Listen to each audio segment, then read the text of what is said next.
Chapter 12. "You got everything?" AJ asked as Eve, barely able to move for all the clothing she had on, climbed carefully into the pickup. "If I don't, I am not going back in there to get it," she said. "I may die of dehydration before we get there the way it is." "Well, we wouldn't want that," AJ said with a laugh. "Here, at least take the coat off. It's going to be a little while before we get there." He reached over and helped her remove the purple parka, wondering briefly at the color choice. No, she already had that parka packed long before they made their first trek up the mountain. When she was down to her stretched thermal shirt and her black ski suit, he appraised her. "Better?" "I'll live." "That's the spirit." On the long drive to town, AJ spent the majority of it willing his gaze to stay on the road and not take too many trips across the seat to her. Her black hair stood out in contrast to her purple ear warmer, and the white of her shirt made the tan of her face even darker.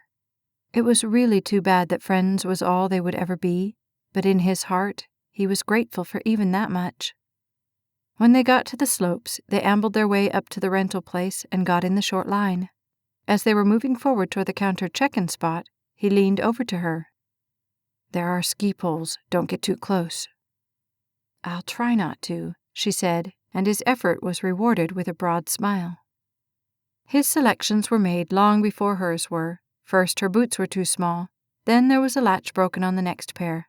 By the time they had all of their things together, it was easier to just put their stuff together in one locker than to find two empty ones that worked. "Are you ready?" AJ asked when she pulled herself up from the little bench. "As I'll ever be." The day was beautiful. Light, fluffy white clouds floated across a crisp, clear blue sky as the ski lift swayed upward to the top of the mountain. AJ had offered to let her do a few experimental runs on the bunny slope, but Eve knew he would be bored stiff if she made him stay at the bottom, so she opted to throw caution to the wind and start at the top. "Look at that range," AJ said in awe. "Man, how anyone can look at that and say there's no God is beyond me." Eve's gaze transferred itself from the mountain to the angles of his face, set in perfect contrast to the scene beyond. Even his headgear, that black cap turned perpetually backward, seemed in perfect proportion. The only thing out of place was that comment. "What?" he asked as he turned to her questioning stare. "I didn't know you were into God and stuff." "Yeah, me and God go way back," he said with a soft laugh. "I prayed one time that he'd help me find my hamster. 2 hours later I found him, and I've been on pretty good terms with God ever since." She continued to look at him in amazement. "You know, I have the hardest time figuring you out." "Why?" "You just seem so young and carefree sometimes, and then it's like you're this wise old guru with all the answers." "Nope," he said, refocusing his gaze from her to the approaching lift station. "I'm just the guy who likes to play life by ear." She shook her head. "Well, you're sure good at it." He nodded to the lift station. "Here we go." One more moment, she looked at him. Then she too got ready to dismount. At the top of the first run, AJ stopped and waited for Eve to come abreast of him. "Just like riding a bike, right?" "Something like that," she said, pulling at her glove. "You want to go first, or should I?" "I think I'd better," she said. "I might not be able to keep up with you." "Then lead the way, my lady," AJ said, sweeping a hand in front of him. With a breath, Eve pushed off from the top and angled her way first to one side and then the other. Purple and black ski suit, black hair, and purple ear warmer.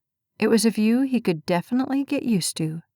With no effort, he pushed off and followed her down, thanking Ashley and Gabe and God above for getting the two of them on this mountain together on such a beautiful day. Anything more would be gravy. For 2 runs down the mountain, Eve chose the green trails so she could get her ski legs under her. Twice she had managed to get far enough ahead of him to be able to stop and watch him come down the slope behind her. There was something so easy about the way he skied. In her experience, she was usually one small miscalculation away from disaster, but to see him, it looked like there was no such thing as a miscalculation. At one point, she had stopped to watch, but when she turned around, there was no bright green parka to be seen. Then, like lightning, it flashed from amidst the trees, flying off of a jump that got bigger because of the angle he had chosen to take down the mountain. For 1 second, fear clutched her chest, but then he landed like a bird on its nest and slid down right to her side, spraying her with a top powder when he stopped. "Having fun?" she asked, barely containing her amazement or her amusement. "Always," he said with a huge smile as he readjusted the sunglasses disguising the softness of his golden brown eyes. She missed those eyes, but something about the sunglasses was appealing enough to not complain too much. "You ready for a blue?" He nodded to the sign just above her head. "I guess so." "We can stay greens if you want," he offered, leaning on his pole to do an impromptu stretch. "No, blue's fine." She gathered her courage and sent up a silent prayer that it was a blue more akin to a green than to a black. "You ready?" That smile flashed across his features. "Your lead." All day long, they had managed to stay on semi-easy blues, which AJ was glad for. She didn't have too much difficulty, but he could tell the tougher blues were testing the limits of her ability. More than that, the beauty of the morning hadn't lasted, as just after lunch a cold front had moved in over them, and a light snow had begun to fall. With each passing hour, the snow had increased until it was falling in regular patterns from the gray sky above. As they went down just after 3, Eve's motions had become less decisive and much more determined. He could see her right leg fighting to get swung around with each and every turn she made, and it was clear that she was getting tired. When they pulled up to a stop at the top of the slope overlooking the chair lifts at the bottom, AJ noticed the tired tilt of her head over the ski poles. "You about ready to call it a day?" he asked. She fought with her clothing until she could see her watch. "It's only a little after 3. We can still make a couple more runs." The pros and cons of arguing ran through his head, and finally he decided to voice at least one.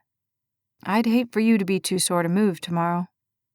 "Me?" she asked incredulously. "I'd be more worried about you.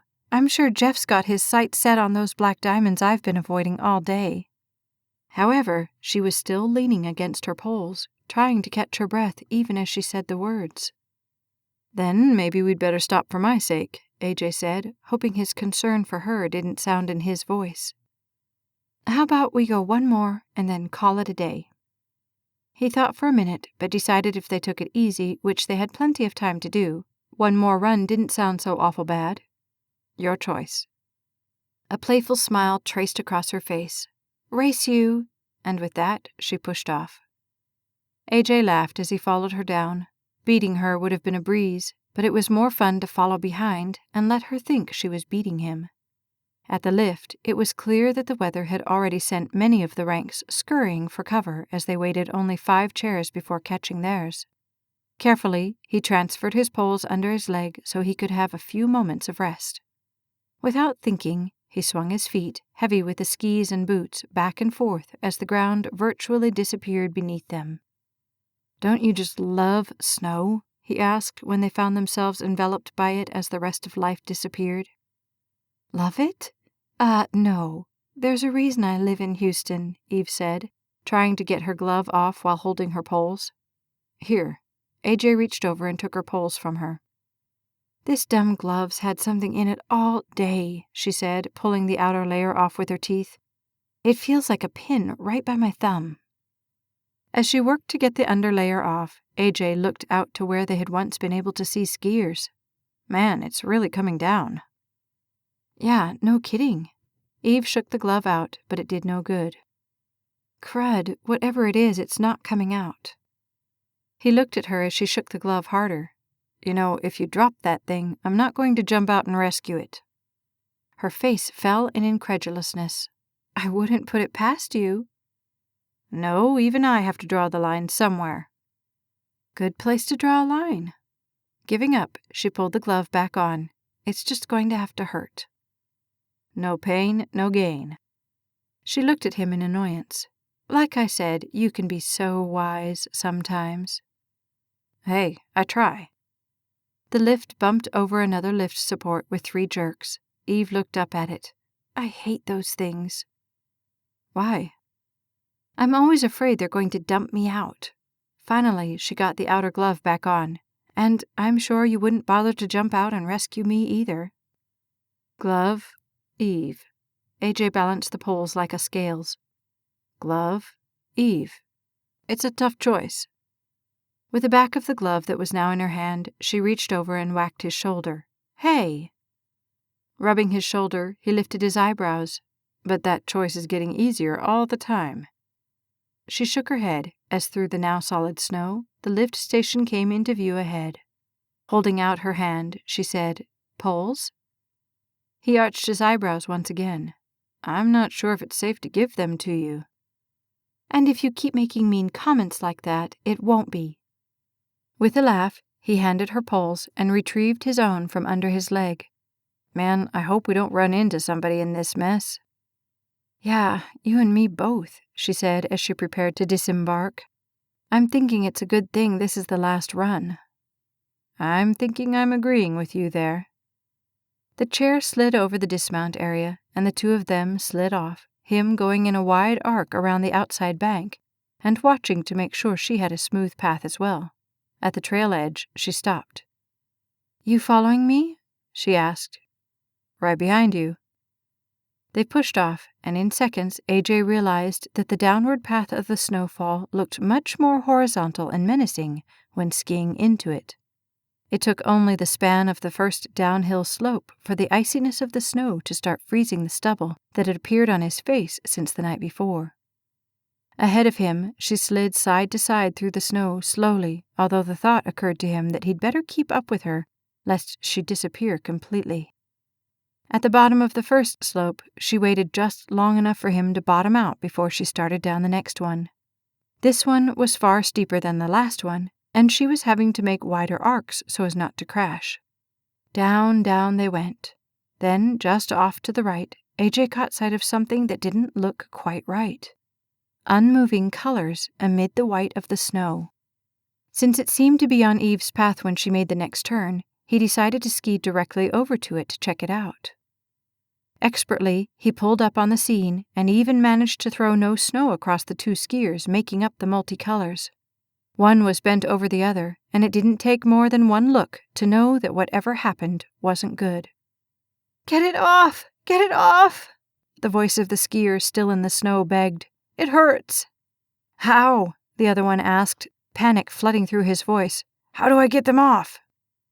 With 2 clicks, AJ's skis were off, and he ran through the snow to the downed skier. Every step confirmed his worst fear. Without asking if they needed his help, he reached down and snapped off first one, then the other ski of the person lying in a tangled mess in the snow. He knelt next to the person he now realized was a woman, not so much because he saw her, but because of her voice. She was too wrapped up in clothing to be visually identifiable. What happened? AJ asked, even as he helped her roll up out of the snow, the skis no longer forcing her legs to stay in odd, unhealthy angles. She was coming down, the man said. I think she got her skis tangled, but they didn't pop off like they were supposed to. AJ, what's wrong? Eve asked as she skied up to the wreck. It hurts, the woman moaned, near hysterical with pain, as she clutched her right knee and swayed. What hurts? AJ asked, his focus totally on her rather than on the 2 bystanders. My knee, she gasped, and started crying when she tried to move the leg. Where on your knee? Show me where. Weakly, she ran her hand over the inside of her knee and yelped with pain the second she tried to move it. Can you stand? Fear jumped into her breathing. It hurts so bad. Okay, AJ said, breathing for her. We're going to get some help. When he looked up, his only clear visual was the snow. He assessed his options quickly. Just stay here for a second. I'll be right back. Leaving her, he stood and stepped over to Eve, who had panic carved into her face. You're going to have to go down and get the ski patrol. Me? Eve asked incredulously, as she transferred her gaze from the woman in the snow to him. I need to stay here and help as much as I can, and I don't want her partner to go. She might need him. That leaves you. But what do I tell them? I don't even know where we are. AJ realized that in her panic, Eve was going to need clear instructions from someone she trusted. Like it or not, that person was him. Gently, he took her shoulders and turned her just enough so that she was looking at him rather than at the woman still crying in the snow. Ski down to the bottom. In this blizzard, you'll never find an emergency phone out here. When you get to the bottom, go to the first aid center. Tell them there's a skier down with a knee injury about 2/3 of the way down on Bear Run. Tell them we're going to need an emergency sled to get her down. Behind him, the woman screeched in pain and then whimpered, and Eve tried to look past him. However, AJ recalibrated her shoulders so that she was looking only at him. Hurry, but don't do anything stupid, okay? We need you to get to the bottom in one piece. Clearly dazed, she nodded. I'll ski down with them and meet you at the first aid center. Slowly, she nodded. Then she closed her eyes, took a deep breath, and when she looked at him again, he knew she would be all right. I'll meet you down there, she said softly. Carefully, Eve turned her skis and started down the mountain, and AJ watched her until the purple parka disappeared into the veil of snow. Then he turned his attention back to the other two. I'm AJ, by the way, AJ Knight, he said as he knelt down in the snow next to the woman. I'm a paramedic, and my friend is an experienced skier, so if you had to crash and get yourself in this pickle, you sure picked a good day to do it. Through the tears, the woman laughed and then winced in pain. So, where are you guys from anyway? AJ asked, knowing that waiting while she focused on the pain would make it that much more excruciating. Medically, there wasn't much he could do, but that wasn't the only area in which he had skills. Oklahoma City, the man said. No kidding. I have a cousin who lives in Oklahoma. At intervals, as Eve descended, her mind stumbled across the pitiful figure lying in the snow, crying in pain. She knew they had to do something, but had she been the one to have to come up with the what, they would have been in big trouble. Then, just as her mind threatened to slip off into fear and panic again, AJ's stern face snapped into her field of vision. He wasn't panicked. No, he was very clear on what needed to be done and how to do it. Maybe that was why he wasn't panicked. He knew what to do. It was a possibility, Eve thought as she bottomed out on the next slope near the sign pointing greens from blues from blacks. Blues would be faster, but if she got on a really steep one, the seemingly extra speed would be canceled out by her need for wider arcs.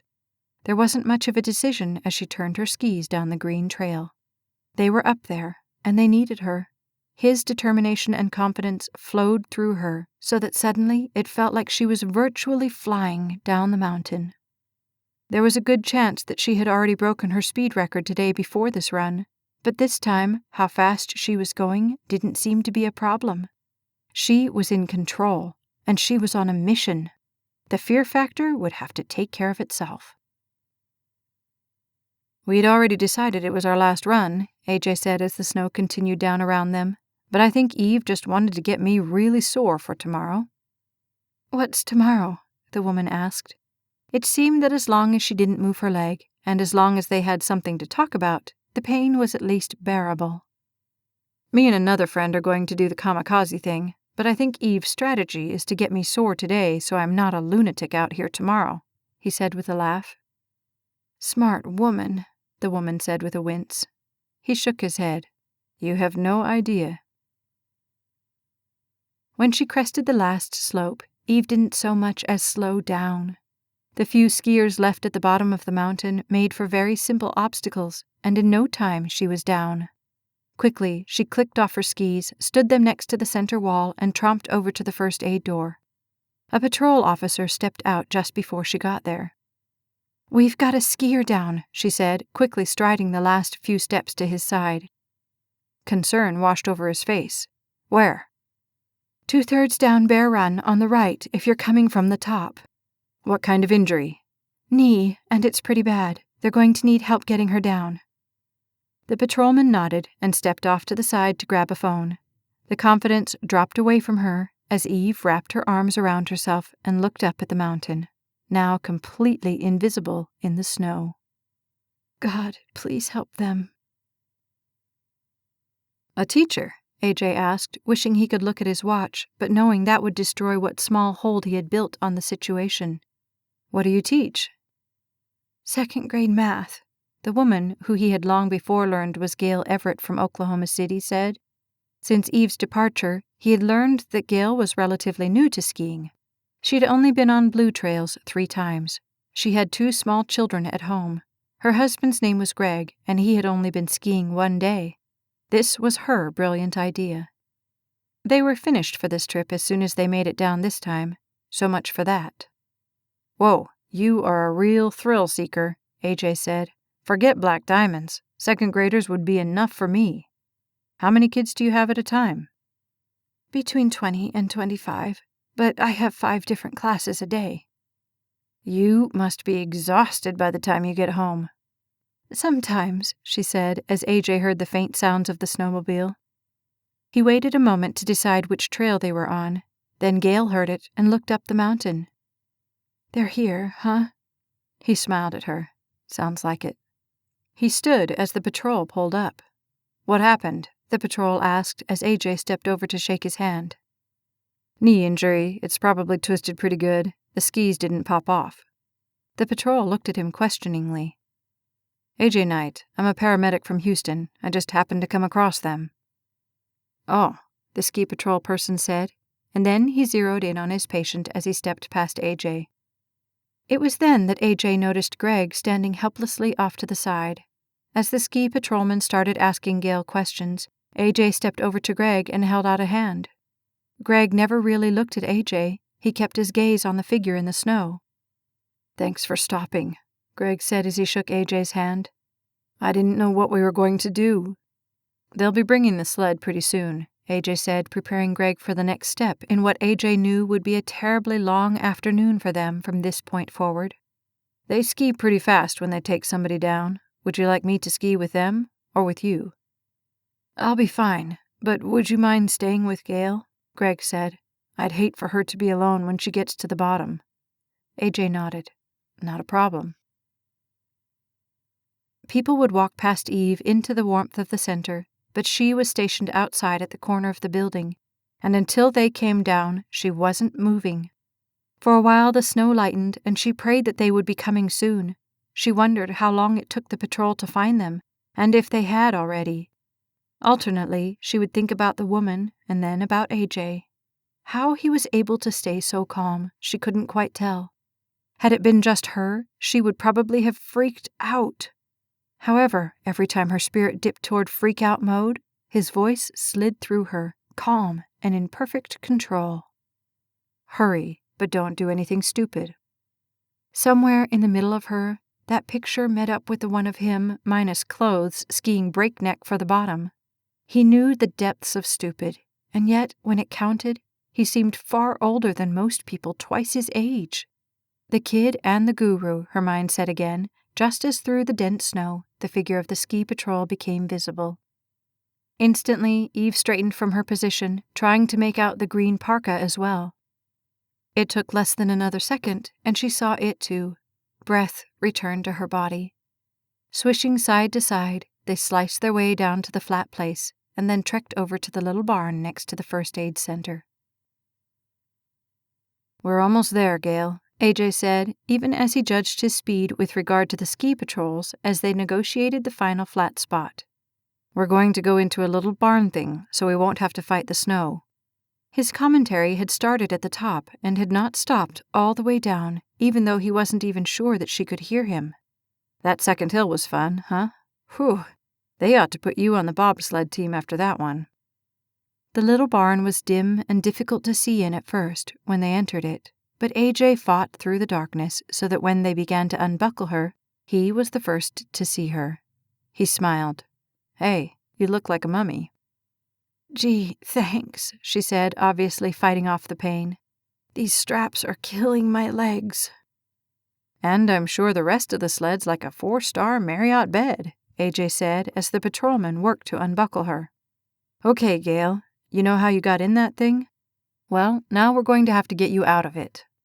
She looked at him as if she'd rather be boiled alive. That 4-star bed is looking better all the time. Yeah, I bet. The last buckle was off, and AJ reached down for her hand as the ski patrolman assisted to make sure she didn't fall. AJ could tell she was in a great deal of pain, but she only whimpered.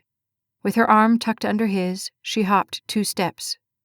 "It's right through here," the patrolman said, leading them into a bright yellow room. Once inside, a nurse directed them to a bed, and AJ helped Gail to it. Leaning against the bed, she slowly unwrapped herself from the outer clothing and the boots just as an anxious-looking Eve walked up. "Greg's going to be coming down," AJ said, focusing on Gail. "I'll go outside and make sure he gets here okay. This is Eve. She'll stay with you until I get back." When he looked at Eve, there were questions in her eyes, but she voiced none of them. As he passed her, he laid a hand on her arm. "I'll be right back." "I'll hold you to that." The clock in the base of the hill square was edging its way to 4:30 when, skis and poles in hand, they tromped their way off of the mountain. "You think she's going to be okay?" Eve asked. 6 months of great physical therapy fun, but she'll be all right, AJ said, suddenly sounding very tired. Eve smiled at him. "Bet you didn't think you'd be working on your vacation." "That's part of it," he said with a slight shrug as they got to the steps leading down to the rental store. They retrieved their things from the locker, returned Eve's items, and stored AJ's. As they walked out to the parking lot, the snow had thinned so that visibility was much improved. In her heart, Eve had something to tell him that felt more real than anything had in a very long time. Gently, she let her hand brush across his, but when he didn't respond, she took hold of his hand, liking the strength she found there. "I'm glad you were up there with me today." He looked over at her in surprise and confusion. Then his gaze dropped to the slushy snow at their feet. "I would have fallen apart without you," she said honestly as she tried to look at more than his profile.